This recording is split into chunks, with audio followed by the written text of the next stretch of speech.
Hoy recibimos en De Cuatro Hojas a Mariana Ochoa Derive, traductora de literatura rumana al castellano, profesora, y nos va a acompañar esta tarde para contarnos ese gran trabajo que tienen los traductores tan solitario y muchas veces poco reconocido. Bienvenida, Marian, al canal.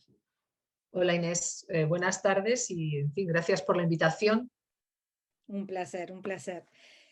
Bueno, podemos empezar a conversar un poco de todo porque poco se sabe de los traductores, de grandes obras como haces Se tú. sabe un poco más que antes, ¿no? Al menos ahora en algunas editoriales han empezado a ponernos en la portada, lo cual, bueno, ya es un primer paso hacia el reconocimiento para que los lectores, bueno, pues sepan, ¿no? Con qué versión a qué versión están enfrentándose. Me consta porque los editores también siempre nombran a los ilustradores, a los traductores y bueno, me encanta que sean reconocidos siempre ahí en Impedimenta, ya tengo todo preparado. Has traducido al rumano, a ver si no lo pronuncio como tú, obviamente, a Mijail Sebastián, a Mircea Sí, Eliade, sí, Mircea Eliade. Mircea, como Mircea Cartarescu, Como Mircea Cartarescu, sí. Tatiana Tibulac, que son unos de, bueno, Cartarescu es mi autor de culto y te tengo que agradecer todo tu trabajo porque realmente cuando empecé con él, con El ojo castaño de nuestro amor, Sí. te comentaba en la intimidad, por decir, sentía el ritmo del rumano, a pesar de que yo no entiendo, te imaginarás, absolutamente nada de rumano. Bueno, si Pero tuvieras tiene... el original cerca, verías la similitud entre las lenguas. Y, y yo creo, dándole muchas vueltas a esta cuestión del ritmo y mi forma de enfrentarme a la traducción del rumano, yo he llegado a pensar que quizá me dan pena, entre comillas, los traductores que tienen que llevar esos textos al alemán, por ejemplo. Porque yo creo que la sonoridad, la música del alemán o del inglés es tan distinta a la música del castellano o de las lenguas latinas, las lenguas romances, que se enfrentan a dificultades que nosotros no tenemos. Entonces yo, en cierto sentido, me aprovecho de esa cercanía lingüística, de esas raíces compartidas, para que el ritmo de la prosa resulte, en cierto sentido, más musical, más cercano al original. En ese sentido, recuerdo unas palabras de un traductor al alemán, que él mismo es rumano, porque bueno, en Rumanía hay una gran comunidad de origen alemán. Pues, bueno, digamos que en el siglo XVI, XV-XVI, Transilvania fue poblada, estaba muy vacía, y llevaron a poblaciones de origen germánico, y son poblaciones muy estables que están allí, han mantenido el idioma. Entonces, como digo, este traductor al alemán decía que siempre que se enfrenta a la traducción de los libros en rumano, él siente que está traduciendo, está pasando de una lengua que se mueve con zapatillas de bailarina a una lengua que se mueve con botas militares. Y yo creo que eso refleja muy bien esa dificultad que tienen ellos y que no tenemos los traductores, al menos en este caso, los traductores del rumano al castellano, y creo que eso beneficia también el disfrute de los lectores. Los lectores que leéis en la literatura rumana estáis más cerca fonéticamente, es decir, yo creo que si la traducción es buena, y yo procuro que sean buenas, el lector también va a disfrutar de esa musicalidad. Mira, hojeando un poco el libro Nostalgia, que ya hablaremos de todo, de Cartarescu y de Tibulac, ya hablaremos. En la traducción de un juego que es como un escondite, ¿no? Tú lo traduces como, digo, me acordé de todo esto que me dices, de la sonoridad, y esa es la parte difícil, traducir un juego que en realidad en castellano no existe, era un juego de ellos que para que la se... Brujitoca, ¿no? Sí, Brujitoca. digo, ¿cómo se pronuncia? Claro. Brujitoca. Sí, pero porque en rumano ellos decían vrajituaca. Entonces era también una palabra inventada por los niños, que tiene que ver con vraji, vraji significa, bueno, embrujar.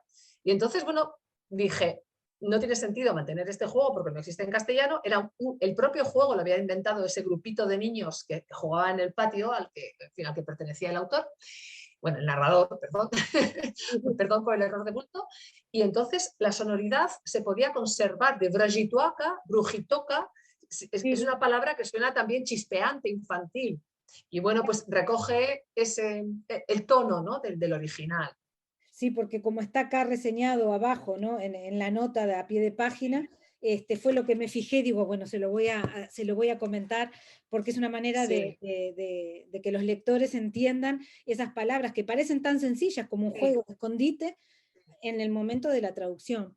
sí. Mira, Marian, ¿cómo llegaste al rumano? ¿Cómo entraste en ese mundo, en esa literatura tan profunda, amplia, maravillosa, porque realmente lo es? Pues es una historia que tiene mucho que ver con la providencia, porque yo estudié en la Universidad de Deusto, en Bilbao, y bueno, pues tuve una beca predoctoral, hice mi tesis sobre la poesía española social de posguerra, la defendí en el año 92 y yo estaba destinada, entre comillas, a ser profesora de la Universidad de Deusto.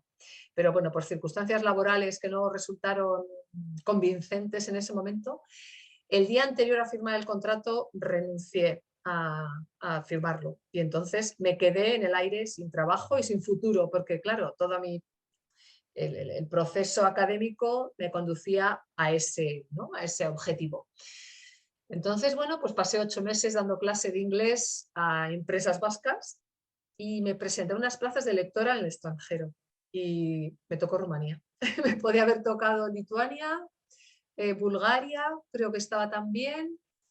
¿Cuáles esos 3 países? Rumanía, Bulgaria y Lituania. Y acabé en Constanza, en la ciudad portuaria del Mar Negro, donde murió el pobre Ovidio, el poeta Ovidio, fue allí, fue desterrado, donde escribió las Tristias y las Pontias. Ahí se llama el Pontus Euxinos, el Mar Negro, así se llama en latín. Y allí acabé como lectora mmm, en un puesto que yo jamás habría imaginado, en un país que jamás habría imaginado. Y bueno, lo que era una beca para un año prorrogable a 2 se convirtió en 4 años de vida en Rumanía. Aprendí muy rápidamente el idioma. Debo decir que conté con los mejores profesores posibles, porque yo estaba en la universidad rodeada de intelectuales en fin, de altos vuelos. Aprendí un rumano, bueno, ellos me decían, es que claro, te has entrado directo a aprender un rumano muy culto, porque tengo una cierta facilidad para los idiomas. Y bueno, pues me entré en contacto con la élite intelectual de la Universidad de Bucarest que venía a dar clase a Constanza. Entonces, bueno, pues fue un aterrizaje absolutamente mágico. Y yo me enamoré del país a pesar de las dificultades, a pesar de la pobreza, a pesar de la oscuridad. Me pareció un sitio con una energía tremenda. Después de estar allí 4 años, volví a Bilbao, empecé a trabajar como profesora en educación secundaria en el instituto y mis amigos insistían en que tenía que hacer algo con el rumano que yo hablaba y con los conocimientos que tenía y con mi conocimiento de la literatura rumana. Y eso fue el primer paso. Me decidí a preparar, digamos, una serie de textos y a lanzarme a enviarlos a diferentes editoriales. Y la cosa, bueno, pues fue también providencial y mágica, porque fue precisamente Pretextos, Manuel Borrás, Sí. el que leyó mi carta, lo cual ya dice mucho de alguien, de un editor, que abra el sobre y se moleste por leer lo que Leer tu contiene. carta, sí. Sí, y entonces, bueno, le encantó la propuesta que yo le hacía. Yo no tenía ninguna experiencia como traductora, aún así confió en mí y publicó 2 novelas en un solo volumen, Spanaiti y Ángel, Strati. se dice, el tío Ángel de Panet. Eso es, sí. Moshe Ángel, el tío Ángel y Kira Kiralina. Entonces esa fue mi entrada en el mundo de la traducción y claro, fue una entrada por la puerta grande directamente con Pretextos y bueno, pues fue, en fin, como digo, fue toda mi relación con la traducción del rumano ha sido algo providencial. Está rodeada de algo mágico, de un halo de magia y de suerte, ¿no? De fortuna, sin saberlo y sin quererlo, sin buscarlo. Ha sido una Bueno, sucesión bueno, de casualidades que me han traído o me han llevado hasta aquí.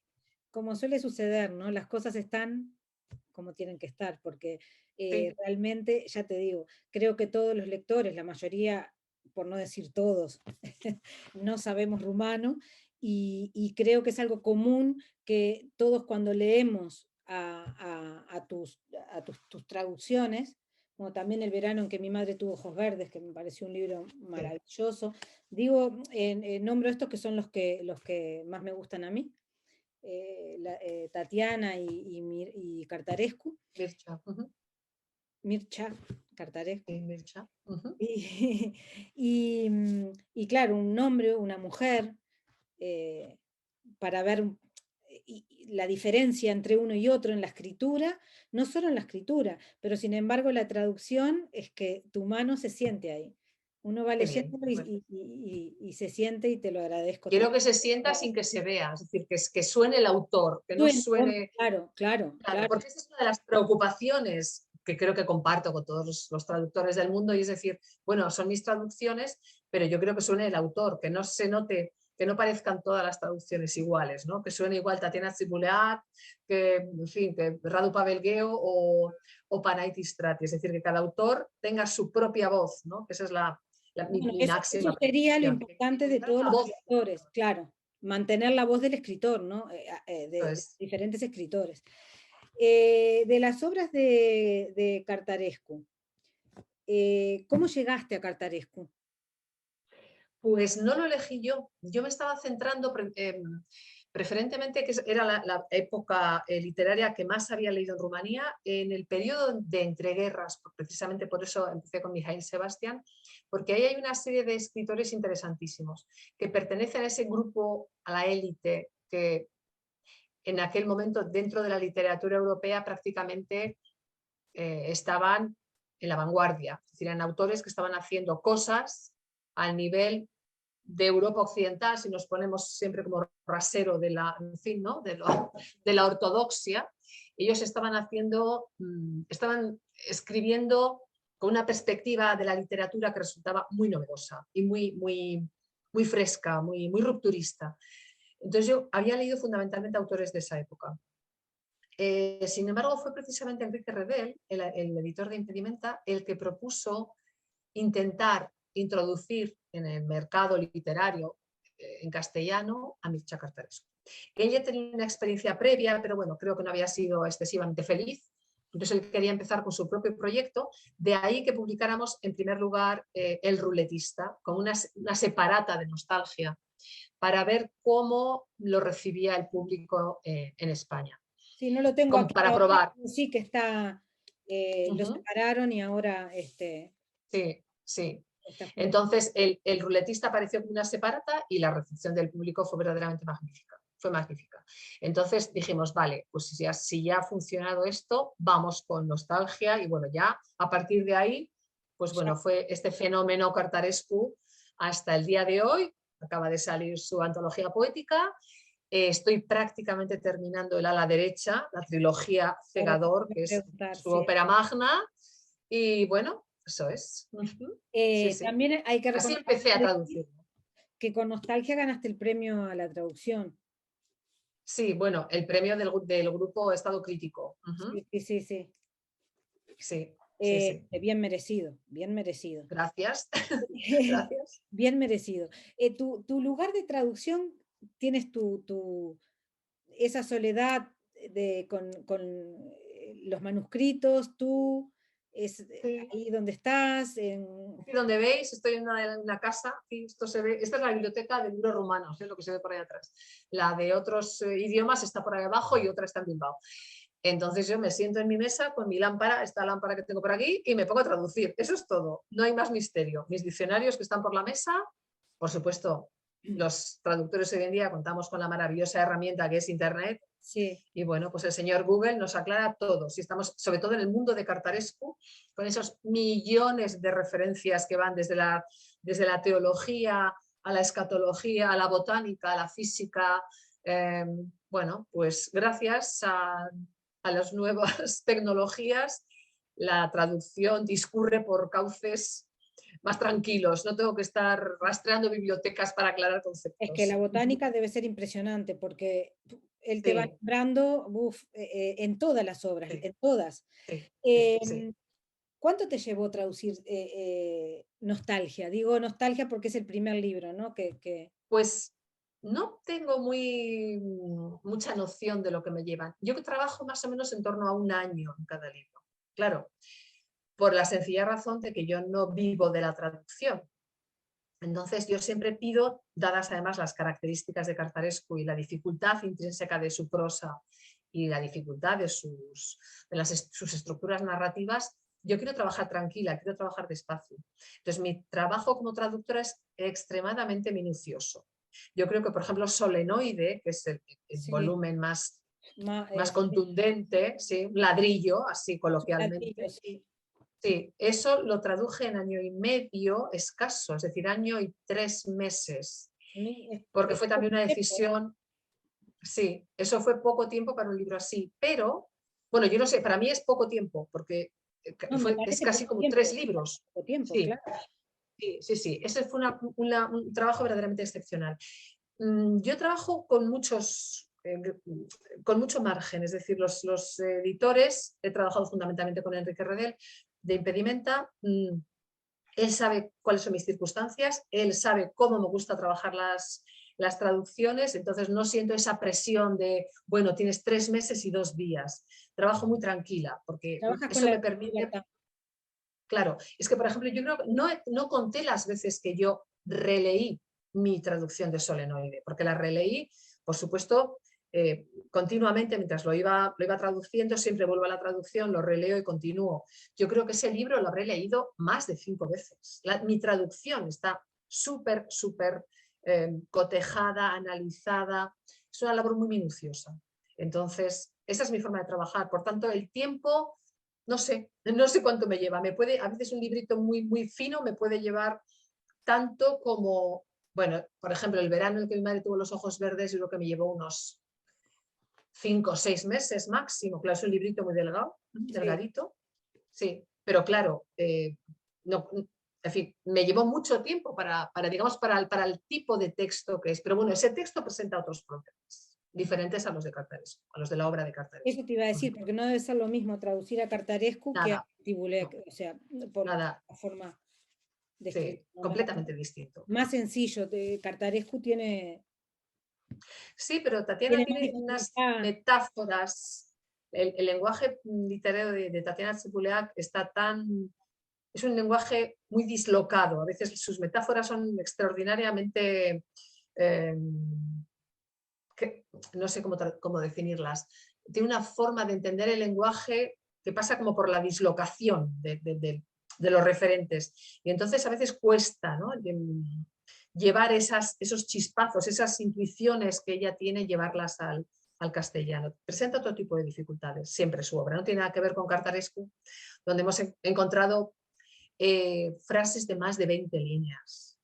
Así que el pobre lector que se enfrenta a una frase así, yo me pierdo, sé que se va a perder él. Entonces hay que negociar entre el respeto al original y ese efecto torrencial de la frase de Cartarescu, ese efecto que él busca, es decir, porque eso es una elección literaria, es una figura, él quiere construir esa oración, y el acceso del lector. Entonces, bueno, a veces con todo el respeto por la frase original, bueno, pues a veces ayudo al lector con la introducción de guiones o con la puntuación simplemente para que el lector no se ahogue o no se pierda en esas secuencias larguísimas. Es que suele suceder, me ha pasado, cuando lees Cartarescu, lees un párrafo y a veces tienes que parar y dejar el libro porque sientes que te leíste, claro, sí, no sé.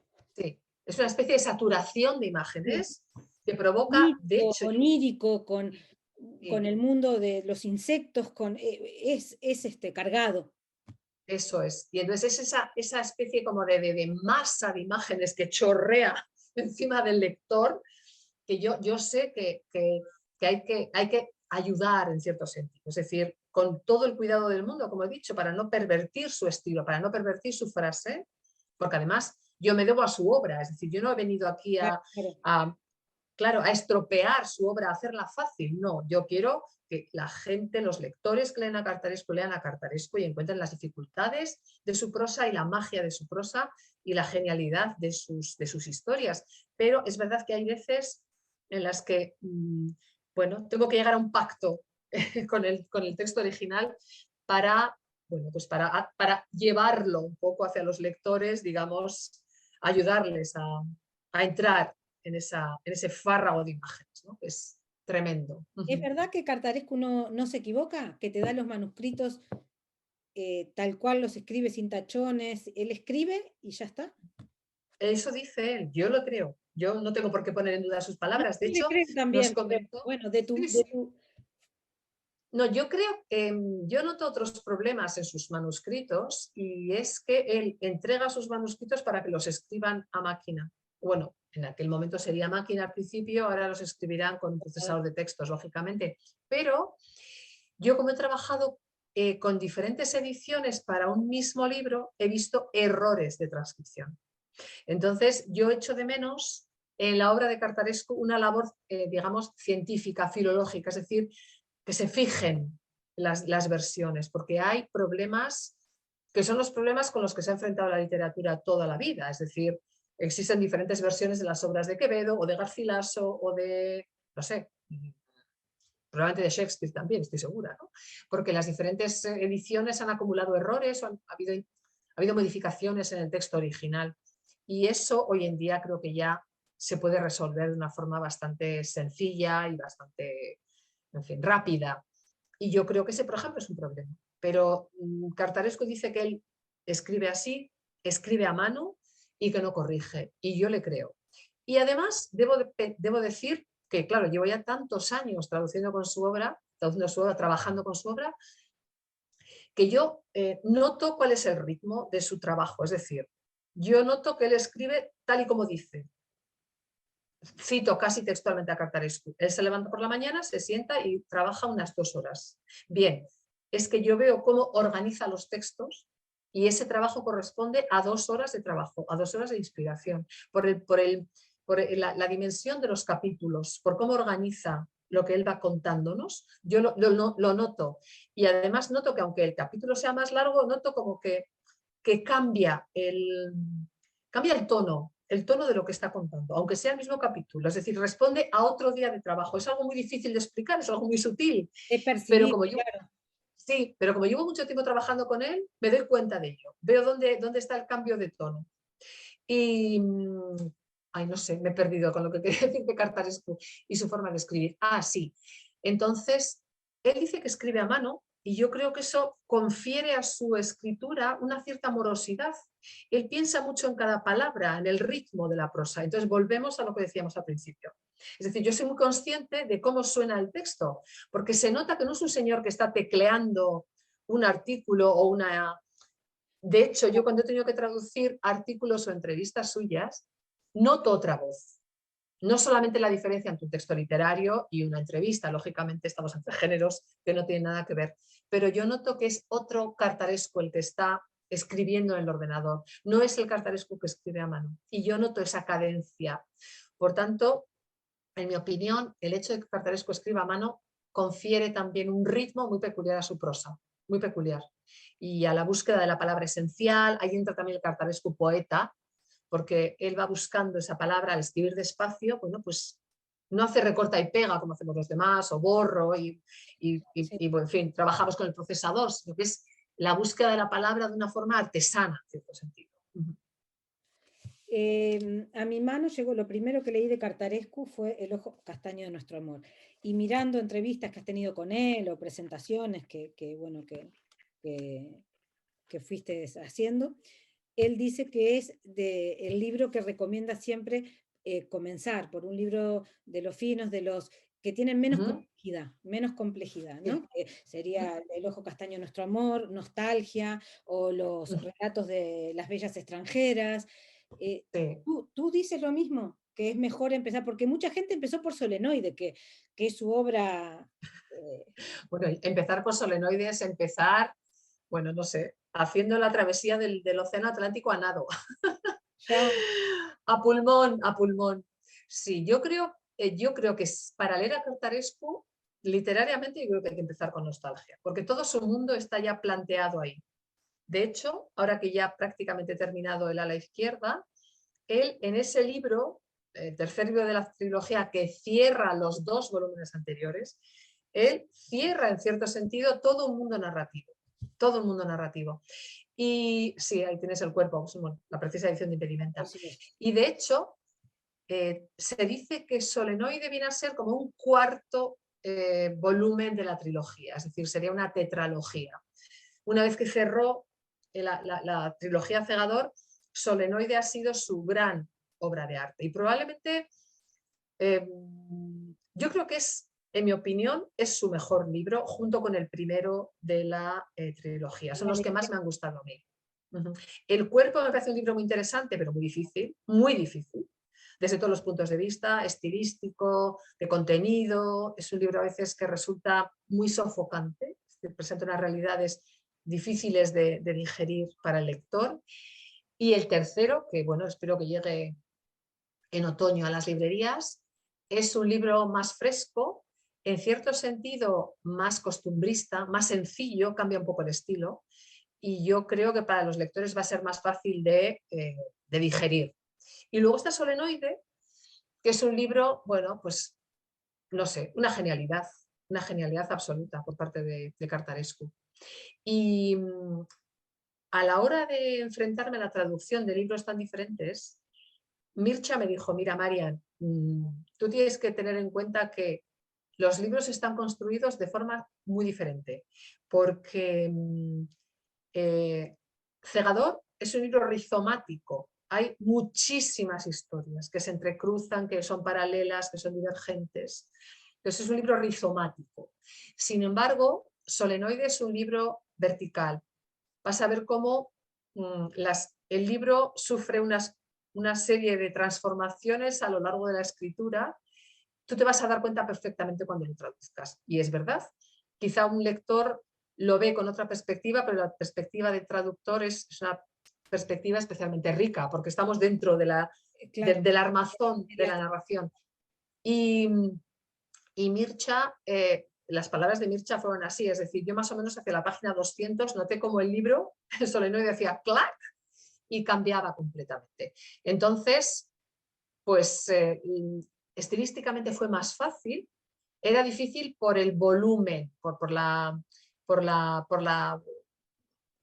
propia naturaleza de la novela, que son más de 800 páginas, pero el libro como tal resultó más fácil porque, bueno, el estilo era más sencillo y no había tantas historias. Hay muchas historias también, como todo Cartarescu, pero la estructura era más sencilla, entre comillas.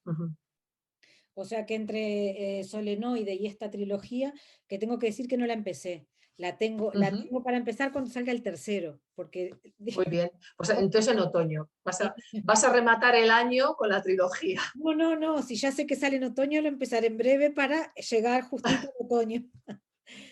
Muy bien, muy bien.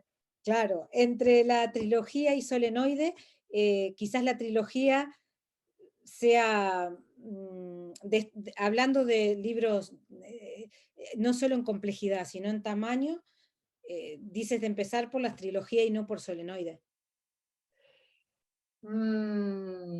Es que Solenoide funciona también como libro autónomo. Por mucho que la gente, los lectores, algunos lectores o los críticos vean que es una especie de culminación o una adenda a la trilogía, funciona perfectamente como libro autónomo. Es verdad que recoge algunas de las obsesiones, los conocedores, por ejemplo, aparecen ya en la trilogía, pero es un libro que funciona muy bien de manera autónoma y que yo creo que en España, o en español al menos, hemos tenido la suerte de que se haya publicado antes que la trilogía, porque Solenoide ha supuesto el boom de Cartarescu en el mundo hispánico.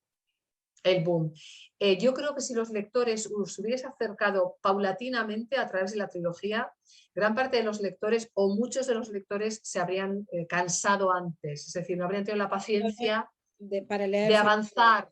Eso es, porque es un mundo denso, es un mundo oscuro y bueno, evidentemente hay una élite de lectores que van a acercarse a su obra y que la van a sufrir, la van a disfrutar y van a enloquecer con él, pero digamos que luego hay una masa de lectores que habría ido tirando la toalla progresivamente. Sin embargo, el hecho de que Cartarescu consiguiera ese eco, esa fascinación que ha provocado en los lectores españoles, y no solamente españoles, América Latina se ha rendido a su Sí.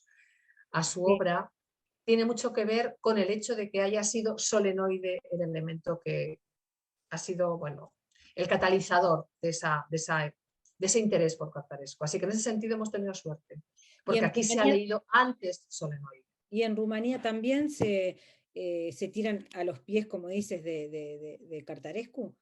¿El boom o fue el Sí, boom bueno, más yo creo que en España y en América Latina? es el escritor, digamos que es el escritor vivo más importante, sin lugar a dudas.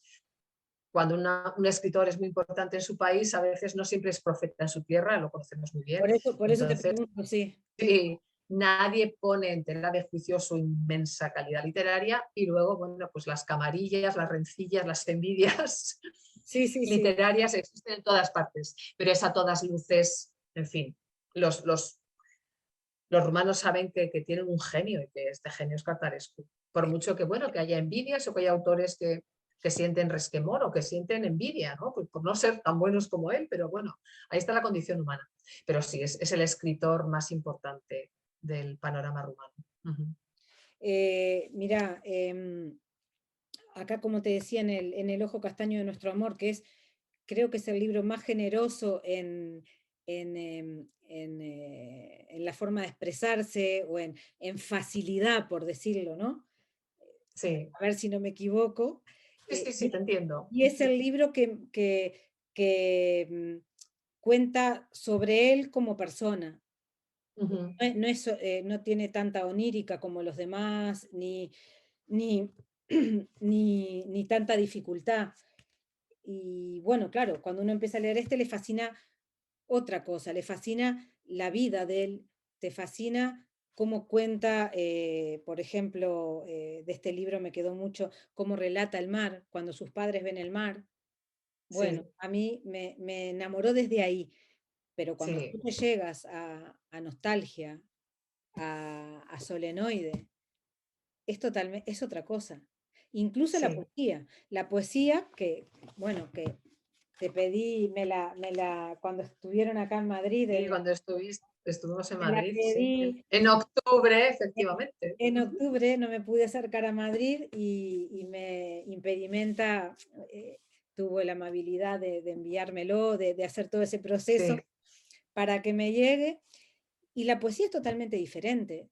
No quiero Sí. decir que me decepcionó, pero sí que al principio me pareció una poesía muy externa, muy,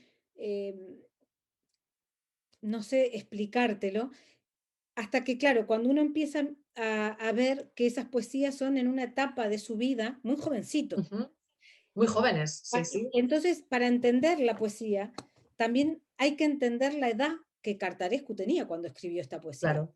Sí, porque No es, oficialmente, no es el solenoide, no nos encontramos con un punto de solenoide ni el segador, es totalmente diferente. A mí me dejó sí, como decir, cuando te dices, me dejó como sin respiración, como decir, me esperaba otra cosa, ¿no? Claro, sí. cuéntanos Sí, de porque la poesía. él dejó de escribir poesía a los 30 años y tiene, esto es solamente, bueno, la antología, pero bueno, él tiene miles de poemas publicados. Fue un autor extraordinariamente prolífico. Y ellos jugaron con la libertad absoluta para renovar el panorama poético rumano. Y bueno, se acercaban a los poetas norteamericanos, y ahí hay poemas, hay chispeantes. A mí el poema, por ejemplo, de Soy una motocicleta aparcada bajo las estrellas, a mí ese poema me encanta, me encanta. Me parece, Lo volveré a releer.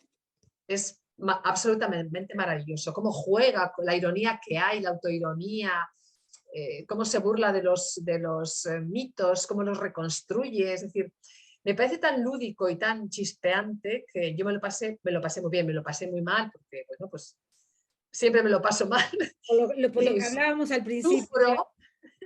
sufro, sufro, y bueno, además tenía un sentido de la responsabilidad un poco especial, porque ya la experiencia en la prosa de Cartarescu, bueno, avala mi trabajo, pero enfrentarte a la poesía siempre es un poco en fin, es otra cosa. Es verdad que es una poesía muy prosaica. decir, Sí, no presentan las dificultades y hemos tenido que renunciar a muchos poemas, a aquellos en los que la rima, que hay muchísimos poemas rimados divertidísimos también, en los que la rima tiene un efecto lúdico que es el eje del poema. Y si ese efecto no se podía respetar, no merecía la pena el poema, porque las imágenes que se iban sucediendo no respondían al interés del poeta. El interés del poeta era otro, era jugar con el lenguaje, no crear imágenes. Entonces, bueno, hemos renunciado yo creo que a unos 14 o 15 poemas por ese motivo. y enfrentarte a un poemario de Cartarescu, después de toda esta obra traducida, ¿no? De toda la narrativa, ¿qué fue para ti enfrentarte a la poesía de Cartarescu? Cómo, eh, cómo sentiste ese cambio, ¿no? Porque inevitablemente es un cambio Sí, en la sí, escritura. sí. Fue un cambio y, como te decía, he sufrido mucho. De hecho, al principio empecé con la traducción, luego tuve mis momentos de duda, no me veía capaz de llevarlo a cabo en el periodo señalado, por lo que digo, porque necesito periodos muy largos y yo veía que la naturaleza del lenguaje poético de Cartaresco iba a exigir más tiempo, más dedicación de la que yo tenía en ese momento. Eh, el proyecto quedó relegado cuando hicimos Solenoide. Yo me alegré muchísimo. Dije, ay, qué bien, qué bien. Voy a tener más tiempo después para la poesía. Bueno, igual se le olvida al editor y ni la sacamos. No, pero el editor de repente dijo, bueno, María, ya, sacamos la poesía. Entonces arrancó de nuevo el proyecto. Entonces lo pasé mal por eso. Y debo decir que a la hora del momento de la traducción puntual, eh, lo he pasado peor como traductora con su obra en prosa, porque yo creo que la poesía de Cartaresco, excepto esa primera etapa donde está La Caída, Calle Real, unos poemas que son, yo creo que La Caída con 21 páginas creo que tiene, bueno, es en sí mismo un libro de poesía, complejísimo el poema. Entonces, esa primera etapa, digamos que es, bueno, pues una etapa muy, muy peculiar, más oscura que las demás, con unas ciertas concesiones al surrealismo, pero cuando la poesía avanza hacia unos parámetros más pop, digamos, ¿no? Más juguetona, más lúdica, ahí me lo he pasado muy bien, me lo he pasado muy bien. Y han Y hecho bueno, el un resultado está ahí. trabajo también, Enrique Redel, Impedimenta, un trabajo, es un libro regalo, o sea, es un libro precioso, Es al precioso, es tacto, impecable. es Sí. Y impecable. luego la traducción bilingüe es impecable, cómo han encajado los versos, en fin, Sí, sí, sí, es sí, una joya. una Sí, joya, es un libro de regalo. sí. Eh, bueno, es que te preguntaría tantas cosas porque, bueno, en este mundo eh, estuvo nominado para el Nobel Cartaresco. Pobrecico. Pobrecito. Siempre le toman el pelo, ya es como, ay, el Nobel Cartaresco. Por un lado, digo, qué bien que no lo ganó, porque no es que me encanten siempre los premios, ¿no? Eso de premiar, Sí. eh, Bueno, pero sí que se lo reconocía, que se lo reconozco, y creo que todos los lectores, Cartarescu es un premio Nobel. sí, sí, sí. Yo no sé si en los parámetros actuales del premio Nobel y bueno, por cómo vemos la evolución del perfil, no Claro. sé hasta qué punto se busca la calidad literaria, se premian otros parámetros, se establecen justicias culturales, se arreglan, no sé, deudas y traumas, no lo sé. Pero yo sé que Cartaresco es un genio y que su obra literaria está llamada a perpetuarse, Sí. a perdurar.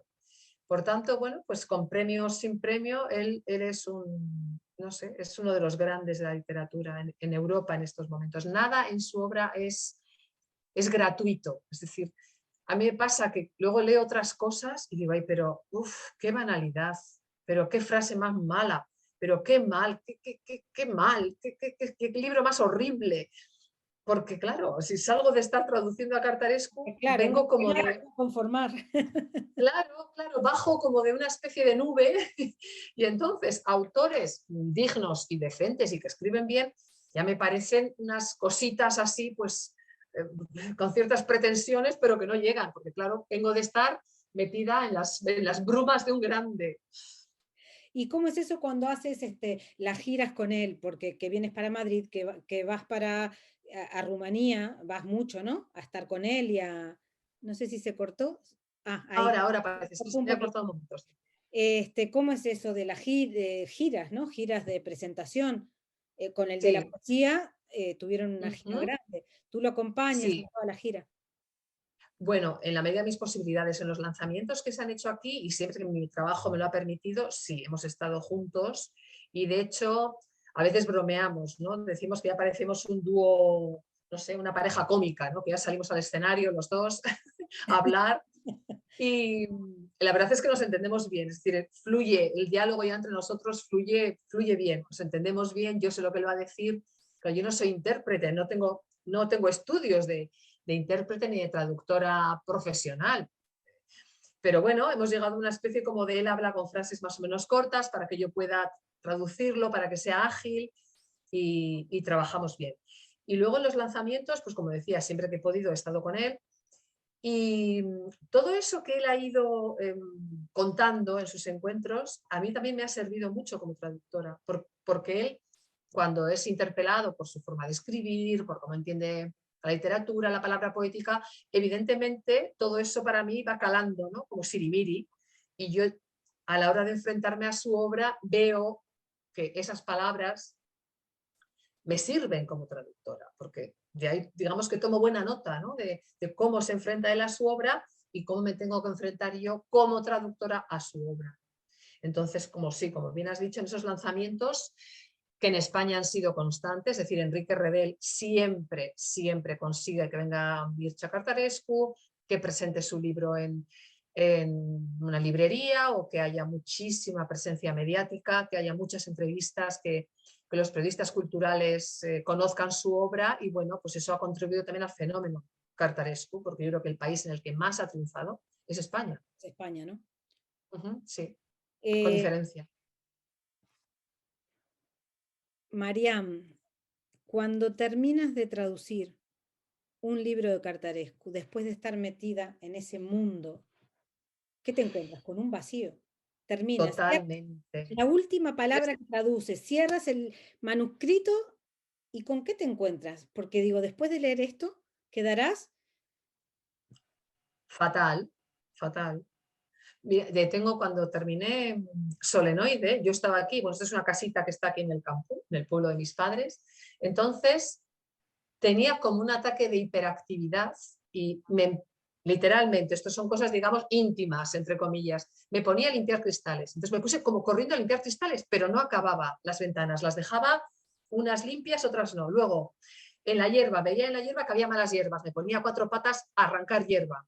Luego decía, voy a podar esa planta, dejaba la hierba, entonces, claro, en mi casa me decían, ¿qué te pasa? ¿Te quieres tranquilizar? Pero yo tampoco entendía lo que me pasaba. Dije, es verdad, me está pasando algo porque lo que estoy haciendo no es normal. Empecé a limpiar ventanas, dejarlo, ordenar no sé qué armario, arrancar unas hierbas, y es porque tenía esa carga de estrés, o sea, de repente una especie de desfondamiento, incluso físico, y ahora me ha pasado lo mismo, es decir, me ha pillado en Rumanía terminar el libro y entonces tenía una especie, bueno, terminar, digamos, el primer borrador, aunque el libro está ya muy, muy el avanzado. segador, del segador, Sí, el la tercero. tercera, eso es, el a la derecha. Entonces tienes una sensación de vacío, de estrés, de angustia, de una tensión que tienes el cuerpo como en tensión para enfrentarte al texto y cuando el texto se acaba, esa tensión tiene que salir. Eh, yo noto cambios de humor, en fin, me pasan cosas, sí, sí, sí, pasan cosas, claro, porque sales de un libro así y el aterrizaje, es decir, tengo que pasar por una cámara de descompresión, como los que suben del mar, ¿no? Cuando salen de un submarino. Sí, Haces un gran trabajo, un gran trabajo. muchísimas Dices, gracias. Muchísimas gracias. dijiste al comienzo, no soy traductora profesional. Eso es relativo, tú naciste para hacer esto. Muchísimas gracias. Yo Hiciste creo que sí, creo que sí. totalmente, has hecho magia con Cartarescu, porque no sé si la obra de Cartarescu traducida por otra persona nos llegaría de esta forma, con esa magia, con ese trabajo, con esa intensidad como lo haces tú. Claro, yo Eh, no tengo distancia, no puedo saber, no sé cómo son mis textos. A veces los leo y digo, ay, pues qué bien suena, ¿no? Lo veo cuando me alejo del texto porque yo no puedo leer, una vez que entrego el libro ya no puedo volver a leerlo. me alejo y ya está. Pero bueno, pasan los años y abro el libro, ahora por ejemplo, abro Solenoide y digo, pero qué bueno, ¿no? Qué buena es la traducción, es que qué bueno es el libro. Claro, cuando trabajas con libros tan buenos, en los que prácticamente no encuentras frases gratuitas, ni usadas, ni desgastadas, y las imágenes son tan, tan originales, tan elaboradas, claro, pues cuando vuelves a ese texto, el impacto, ¿no? El impacto estético está ahí y siempre es, ¿no?, otra revelación. Pero yo no tengo distancia con sus textos, entonces, bueno, quizá cuando ya lleguen nuevas generaciones de traductores y haya esa renovación generacional y se enfrenten a los textos, digamos, canónicos y les den no sé, otro lavado de cara, pues bueno, veremos si hay Para diferencias. eso falta mucho todavía, para eso falta mucho. Sí, sí que falta, sí, sí. No sé si llegaré a verlo. Sí, bueno, no, todavía queremos tenerte a ti y creo que Cartarescu también, porque Bueno, yo cruzo los dedos porque, bueno, tiene todavía haces muchísima hora por traducir. Sí. Así que todavía no me va a faltar trabajo, aunque acabe ahora con la trilogía, queda mucho Cartarescu por detrás. Y está terminando una novela que creo que son 600 páginas, así que Ay, no puedes nos, contar nos más, está, claro. nos está preparando otra bomba de Otro de se alto lo muere. voltaje. Marian, Así que bueno, ha sido un placer conversar contigo, que nos muestres esa muchísimas parte gracias. tan íntima del traductor, del escritor, y bueno, esperamos ya cuando salga la bomba esta, Cartarescu, tenerte otra vez aquí en el canal. Sí, estaréis puntualmente informados, así que yo, ya sabes, de mil amores, aparco el libro que estoy traduciendo y estamos un rato hablando de, pues eso, de literatura, de lo que nos gusta. De lo que nos gusta. De lo que Muchísimas nos gusta. gracias y bueno, hasta la Muchísimas gracias a próxima. ti. Muchísimas gracias, Inés. Y hasta la próxima.